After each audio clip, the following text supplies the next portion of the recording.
عشق مصطفیٰ جب ایک ہوتے ہیں تو ایسی صورت میں ان چیزوں سے فرق نہیں پڑتا.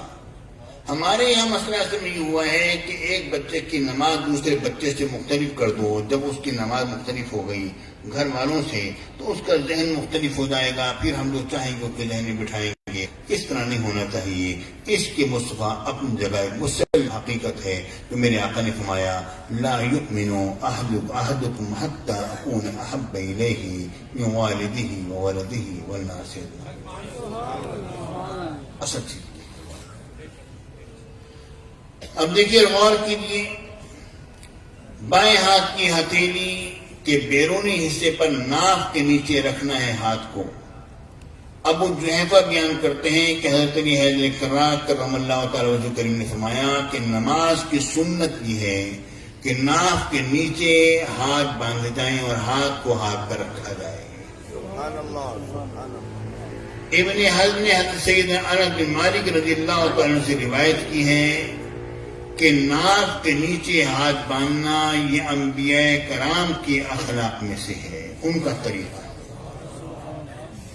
اور پیارے ساتھیوں, اگر آپ ویسے بھی دیکھو آپ کو یہ بات واضح ہوگی, موقف آنا امام اعظم ابو حنیفہ رضی اللہ تعالیٰ عنہ کا موقف بڑا عظیم شان موقف ہے. بات یہ ہے کہ کسی کے سامنے جب انسان ادب سے کھڑا ہوتا ہے تو کھڑا ہونے کا طریقہ یہ نہیں ہوتا بلکہ یہ ہوتا ہے. پیارے ساتھیوں, چاہے کوئی کسی بھی طریقے سے بات تو ہم اس کو اعتراض نہیں کرتے. اعتراض اس بات پر ہے کہ اس کے مصطفیٰ میں فرق نہیں آنا چاہیے.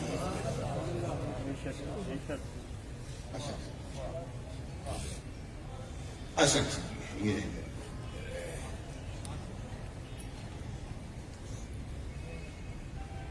دیکھیے. اب اگلی حدیث سے بات لے لیجیے. بات یہی میرے خیال میں اگلی باب پر یہ بات تو مکمل ہو جائے گی.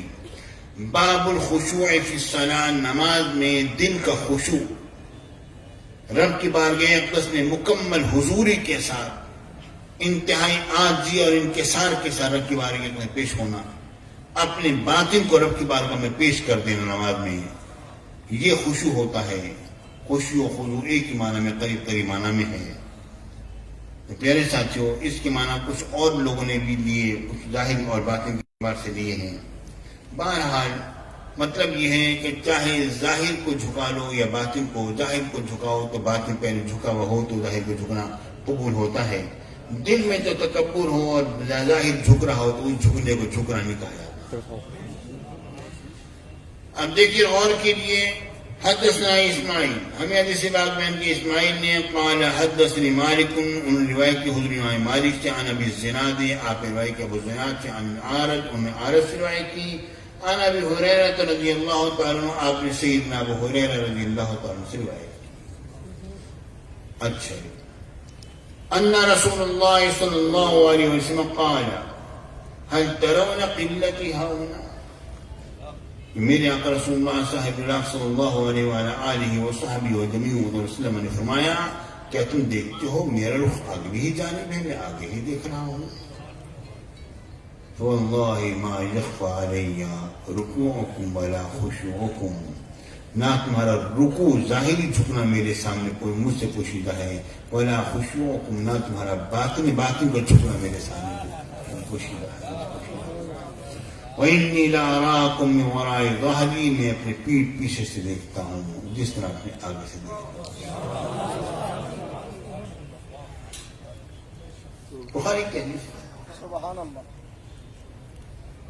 میرے آقا سرکار مدینہ سرور سینہ صلی اللہ علیہ وسلم پیٹھ پیچھے سے کس طرح دیکھتے ہیں اس طرح آگے سے دیکھتا ہوں. اصل بات یہ ہے جب انسان کا نفس پاکیزہ ہو جائے, ہم سب کی بات کر رہا ہوں, حضور کی تشانے لگے, اور جب اس کے بعد پھر جب اس کی باطن کی آنکھ کھل جائے اس وقت پر جہاد کا تعین نہیں رہتا ہے. ہر جہت میں ہر طرف سے وہ دیکھتا ہے, اپنے جسم کے رونگٹے رونگٹے سے دیکھتا ہے. اس طرح سیدنا شیخ عبدالعزیز دباغ رضی اللہ تعالیٰ عنہ کی بات میں آپ فرماتے ہیں کہ میں اپنے مرشد کے قبر انور شریف پر تھا اور وہاں پر سے سوچتا تھا کہ جاؤں, اب میں نکلوں یہاں سے, لیکن مرشد کے اولاد کی خدمت کر رہا تھا، جب میں نے سوچا اور میں آگے بڑھا تو میں نے پیچھے قبر شریف کو جب میں نے دیکھا تو میں نے کہا او عبدالعزیز تو اپنے مرشد کی قبر کو چھوڑ کے جا رہا ہے، اس کی اولاد کی خدمت کرتا تھا۔ کہتے میں واپس آ گیا، میں اس کی خدمت میں رہا، جو ملے گا مجھے یہاں سے مل جائے گا اور مجھے کہیں اور جانے کی ضرورت نہیں۔ فرماتے ہیں کہ میں اس خدمت میں لگا ہوا تھا، ایک روز میں ان کی اولاد کے لیے بازار سے سودا سلف لینے کے لیے جانے لگا۔ جب میں نکلا اپنے ان کے دربار علی سے تو تھوڑا ہی فاصلے میں نے طے کیا کہ میرے اوپر ایک ٹھنڈک اور ایک کبکبی کی کیفیت طاری ہوئی اور میں بے حال ہونے لگا، یہاں تک کہ میں اپنے آپ کو چھپاتا تھا کہ میں کیا کروں، اور سردی کے مارے میرا برا حال ہوتا تھا۔ اور اس کے بعد کچھ دیر یہ کیفیت ہوئی، پھر میری کیفیت ختم ہو گئی، لیکن میں کچھ دیکھتا تھا۔ اس کے بعد فرماتے ہیں پھر کچھ عرصے کے بعد دوبارہ میں نکلا، پھر وہی کیفیت، ویسی ہی کیفیت ہوئی، لیکن وہ کیفیت بڑھتی چلی گئی، یہاں تک کہ میں ایک دھوبی کی دکان میں پہنچا، وہاں پر لحاف تھی، میں نے کہا میرے اوپر لحاف ڈالو، مجھے سردی لگتی ہے، اور لحاف ڈالے گئے تو میری آنکھوں کے سامنے تجلیات الہیہ کا ظہور ہونے لگا۔ میں ان کو برداشت کرنے کی سکت نہ رکھتا تھا، میں نے اپنی آنکھیں بند کر لیں۔ آنکھوں کا بند کرنا سے کیا ہوا، میرا رونگٹا آنکھ بن گیا اور میں پریشان تھا کہ میں کیا کروں، میں بے حال ہو گیا۔ اور اس کے بعد پھر جو میری کیفیت جو بدلی، تو اس کے بعد اب یہ معلوم ہوتا ہے کہ میں زمین کے ایک کنارے پر بیٹھا ہوا ہوں اور ساری کائنات کو ہر وقت دیکھ رہا ہوں۔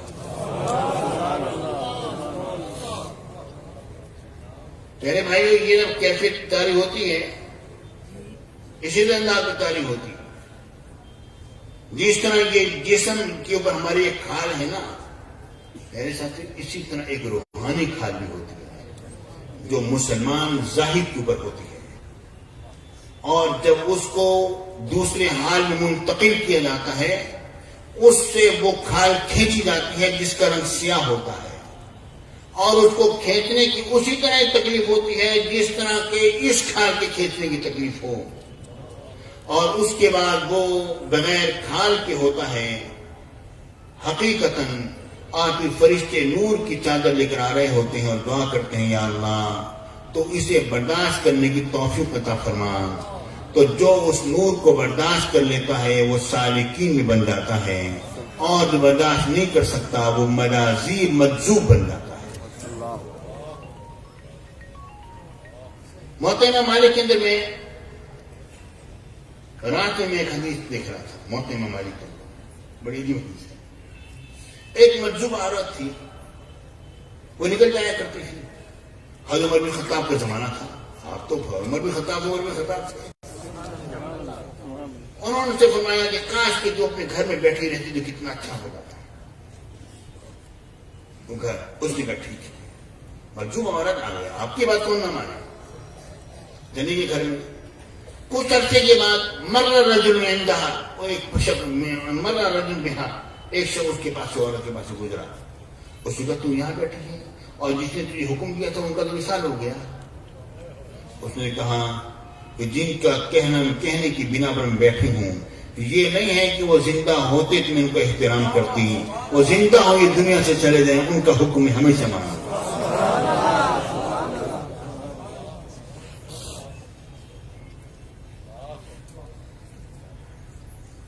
میرے ساتھیوں،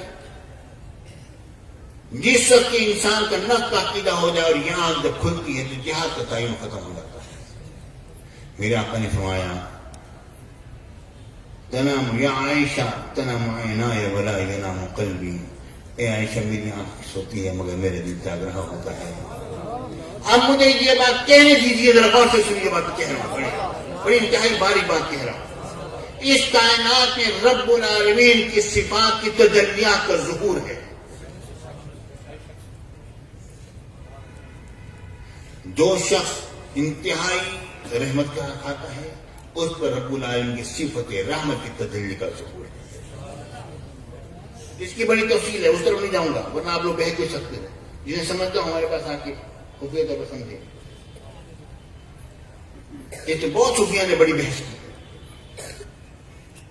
پیارے بھائیوں، ہوتا کیا ہے رب العالمین نے فرمایا اللہ کون ہے؟ لا تأخذہ سنۃ ولا نوم، جس کو نہ تو اونگ آتی ہے نہ ہی نیند پر طاری ہوتی ہے. یہ رب العالمین کی ایسی صفت ہے، نہ نیند آئے تو نہ اونگ آئے، وہ جاگتا رہے. اس صفت کی تجلی جب سرکار مدینہ پر پڑتی ہے، میرے آقا فرماتے یا عائشہ تنام عینایا ولا ینام قلبی، اے عائشہ میری آنکھیں تو سوتی نظر آئیں گی کہ بشریت تو ہے نا، لیکن اس تجلی کا جب ورود اور ظہور ہوا ہے تو کیا ہے؟ ولا ینام قلبی، میرا دل نہیں سوتا ہے.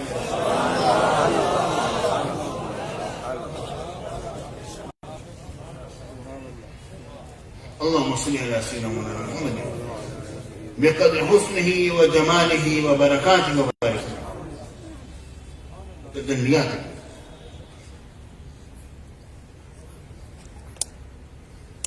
میرے آقا نے فرمایا تمہارا نام رکو میں رکو شیدہ ہے، نہ خوشو پوشیدہ ہے. میں اپنے پیر پیچھے اسی طرح دیکھتا ہوں جس طرح سے دیکھتا ہوں. میرے بھائیوں، تو باقی رہ کیا گیا؟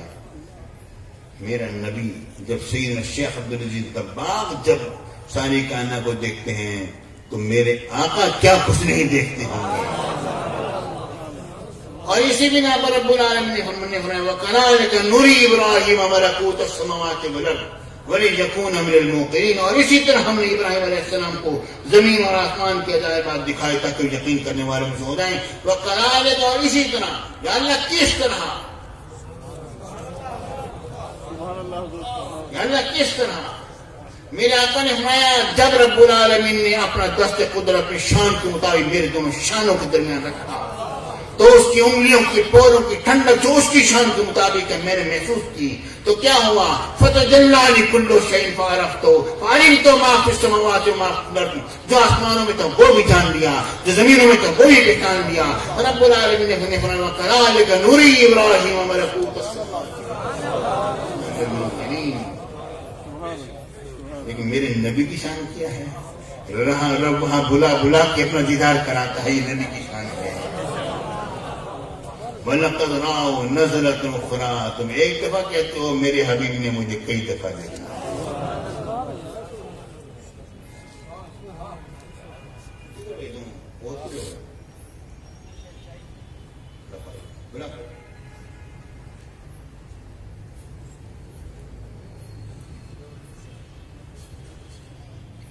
میرے ساتھی دیکھو ذرا غور کرو. اللہ اکبر. وَكَذَلِكَ نُرِي إِبْرَاهِيمَ مَلَكُوتَ، اور میرے آقا وہاں پر ہوتے میرے دیکھو نا میرے موقنین تو رب العالمین عجائبات دکھائے اور حضور کو رب نے اپنی ذات دکھائی.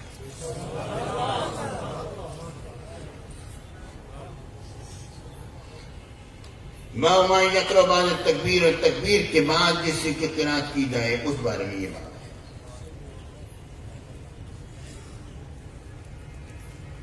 حدثنا حفص بن عمر، ہمیں حدیث میں حفص بن عمر نے انہوں نے کہا کہ ہمیں حدیث باب شعبہ قتادہ بن قتادہ سلوکیس عن انس بن مالک رضی اللہ تعالی عنہ، عبد السید بن انس بن مالک رضی اللہ تعالی عنہ سے بیان کی ان النبی صلی اللہ علیہ وسلم ابا بکر و عمر، میرے آقا سرکار مدینہ رسول سینہ صلی اللہ علیہ وسلم اور حضرت صدیق اور عمر بن خطاب رضی اللہ تعالی عنہ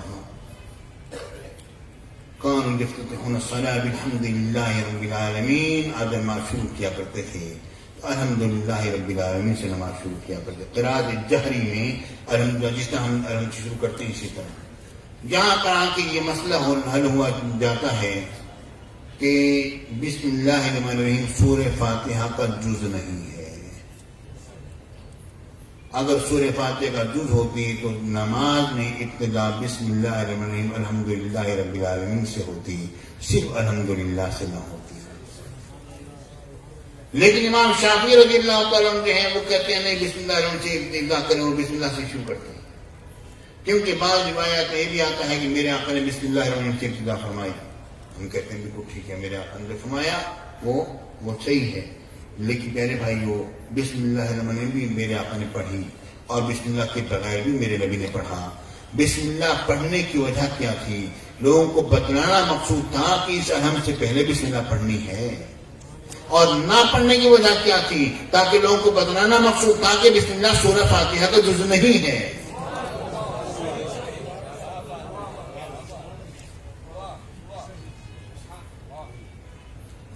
حدثنا موسى بن اسماعيل ہمیں اس بات میں کہ موسى بن اسماعیل نے قال حدثنا عبد الواحد بن زیاد، انہوں نے کہا کہ ہمیں اس بات میں کہ عبد الواحد بن زیاد نے قال حدثنا عمر بن قعقاع، انہوں نے کہا ہمیں اس بات میں عمر بن قعقاع نے قال حدثنا ابو زرعہ، انہوں نے کہا ہمیں اس بات میں ابو زرعہ نے قال حدثنا ابو هريرة، انہوں نے کہا مجھے حدیث ہمیں اس بات میں سیدنا ابو هريرة رضی اللہ عنہ.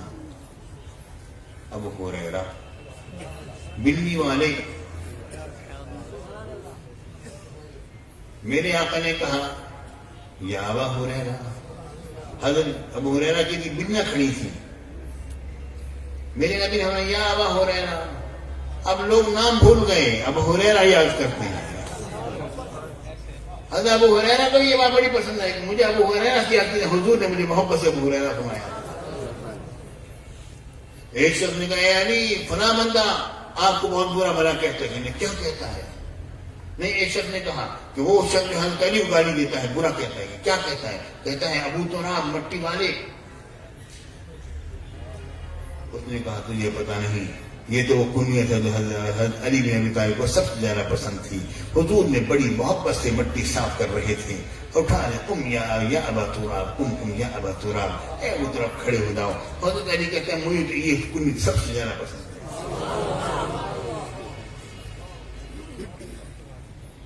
پیارے بھائیوں، حدیث بات میں آتا ہے قال رسول اللہ قال کان رسول اللہ یسکر بین التکبیر و بین القراءہ. اس کا آتا ہے میرے آقا سرکار مدینہ صلی اللہ علیہ وسلم تکبیر اور قراءت کے درمیان تھوڑا سا سکوت کیا کرتے تھے. جب ہم سبحان اللہ کا پڑھتے ہیں نا، اس کا سکوت ہو گیا. اور راوی نے کہا کہ میں نے سن تھوڑی دیر کی بات ہو رہی ہے، تو میں نے کہا بے ابی انت و امی یا رسول اللہ. حضرت ابو ہریرہ رضی اللہ تعالیٰ عنہ نے عرض کیا کہ یا رسول اللہ میرے باپ اور میری ماں پر قربان ہو گئے. اس فرمائیے یہ آپ تو خاموش ہوتے اس میں کیا پڑھتے ہیں؟ میرے آقا نے فرمایا میں یہ پڑھتا ہوں اللہ باعد بینی و بین خطایایا.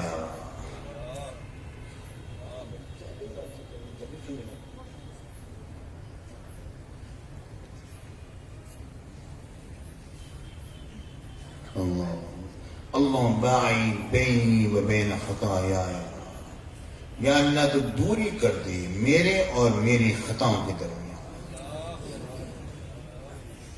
کما باعدت بین المشرق والمغرب، یا اللہ جس طرح کی دوری ہے مشرق اور مغرب میں.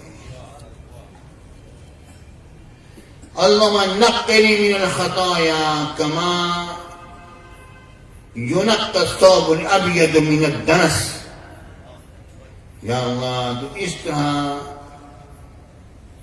میری خطاؤں کو مٹا دے، ختم کر دے جس طرح کے سفید کپڑے کو میل سے کچیل سے صاف کر دیا جاتا ہے، وہ ستھرا ہو جاتا ہے. اللہم اغسل خطایا بالماء والثلج والبرد. یا اللہ تو میری خطاؤں کو دھو دے پانی کے ساتھ اور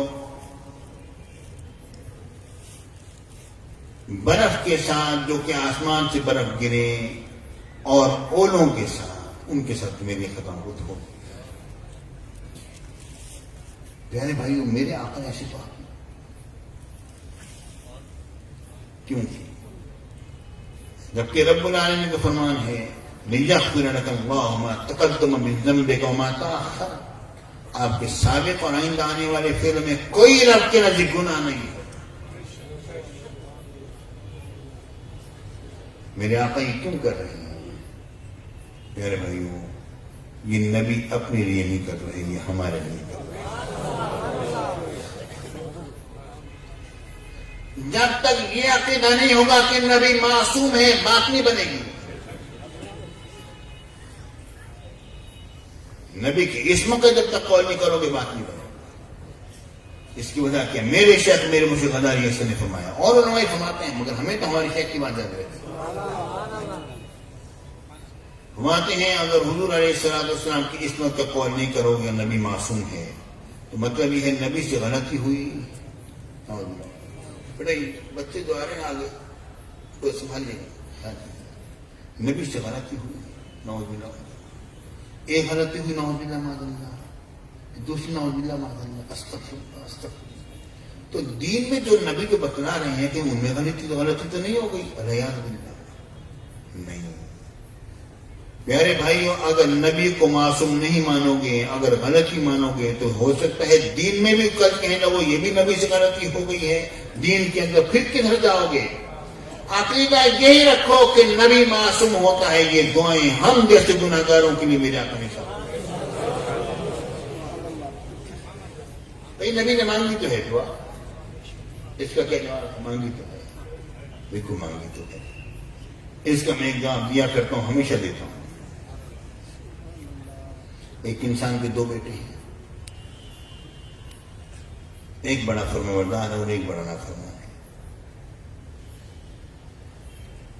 ماں باپ کہیں ذرا پانی لے آؤ، نافرمان بھاگ دیں. وہ کہیں ذرا یہ چیز لے آؤ، بھاگ دے. کام ہی نہ کرے، کہنا نہ مانے. سو جاؤ وہ کھڑا ہو جائے، کھڑے ہو بیٹھ جاؤ وہ کھڑا ہو جائے، کھڑا ہو تم بیٹھ جاؤ وہ کھڑا رہے.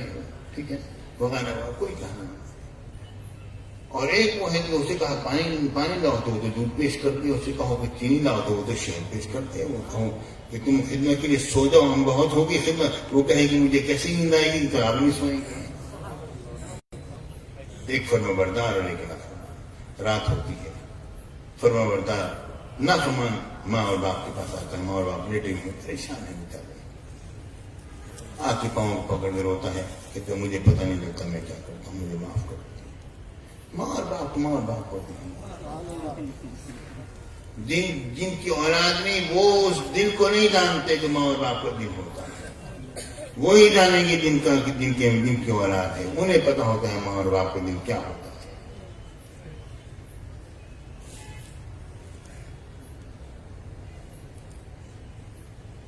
پیارے بھائیوں، جب وہ ماں کے پاؤں سے لپٹا اور اس نے کہا کہ مجھے معاف کر دو باپ کے پاؤں سے، ان کا بیٹا ٹھیک ہے ہم کیا کر رہے ہیں، معاف کیا. اس کو پیار بھی کر لیا، چھوڑ دیا، معاف کیا. وہ جب چلا گیا پھر فرمانبردار آ گیا، وہ ماں کے پاؤں اور باپ کے پاؤں سے لپٹ گیا، معاف کر دو. بیٹا کیا ہوا، بس معاف کرو. تو نے کیا کیا؟ تو ہے ہی فرمانبردار، تو اس کو غلطی ہوئی نہیں، بس یہاں تو یہ ہے کہ حق ادا نہ ہوا. ماں نے بھی بڑھ کے سینے سے لگا لیا، باپ نے بھی بڑھ کے سینے سے لگا لیا. پیارے بھائی، اس کا معافی مانگنا اور ہے، اس کا معافی مانگنا اور ہے. خدا کی قسم یہ تو ایک سمجھانے کے لیے بات کہی ہے. ہمارے اور ہمارے نبی میں تو اس سے خربوں گنا زیادہ فاصلہ ہے. تو نبی کا استغفار کرنا اور ہے اور ہمارا استغفار کرنا اور ہے.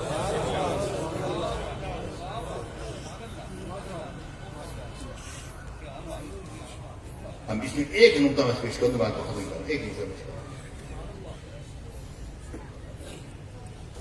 میرے آقا نے میں اللہم باعد بین المشرق کما باعدت بین المشرق والمغرب، کہ اللہ تو ایسی دوری کر دے کہ مشرق اور مغرب میں دوری ہے. ایک بات ذہن میں رکھ لو، کچھ کا کچھ ہوتا ہے، مشرق اور مغرب کبھی مل نہیں سکتے.